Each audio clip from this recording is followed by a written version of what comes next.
Hello मंडळी, कसे आहात तुम्ही? बरे आहात ना? सगळीकडे तिकडे सेलिब्रेशन चालू आहे. न्यू इयर आलंय तोंडावरती आपलं.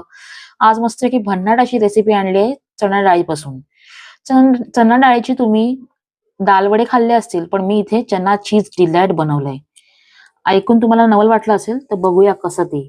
मस्तपैकी आतमध्ये चीज भरलंय आणि मस्त असे ना क्रिस्पी असे तळून घेतलेत. आतमध्ये मऊ आणि वरनं असे खमंग असे हिरव्या चटणी आणि सॉस बरोबर आहाहाहा! काय लागतात अप्रतिम. आणि हे आयटम तुम्ही मुलांच्या टिफिन बॉक्सलाही देऊ शकतात. तर आता आपण बघूया कृती. इथे मी घेतलेली आहे चणा डाळ, एक मोठी वाटी आणि ती चांगली भिजत घेतल्यानंतर आपण इथे घेतलेला आहे ठेचा, म्हणजेच आलं, लसूण, मिरची, कोथिंबीरचा, एक बटाटा उकडलेला, चीजचे क्यूब्स, कोथिंबीर आणि ओरेगानो, चिली फ्लेक्स आणि एक वाटी तांदळाचं पीठ. बटाटा कुस्करून घेतला, त्याच्यामध्ये चणा डाळ न पाणी घालता आपण मिक्सरमध्ये वाटून घ्यायची आहे. सगळे मसाले आपण टाकायचे जे बघितले ते.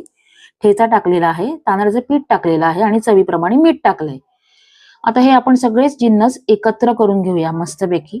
जे छोटे बॉल्स करूया आणि असे चीज क्यूब्स आपण त्याच्यामध्ये भरूया. चीज क्यूब्स भरल्यानंतर त्याला चांगले रोल करूया आणि मंद आचेवर आपण आपले हे बॉल्स मस्तपैकी चना चीज डिलाईट बॉल्स तळून घेऊया. मस्तपैकी वरनं कुरकुरीत, आतनं असे लुसलुशीत, मऊसूत, सुंदर लागतात हिरव्या चटणी बरोबर. तर तुम्हाला माझी रेसिपी आवडली असेल तर नक्की माझ्या चॅनलला सबस्क्राईब करा.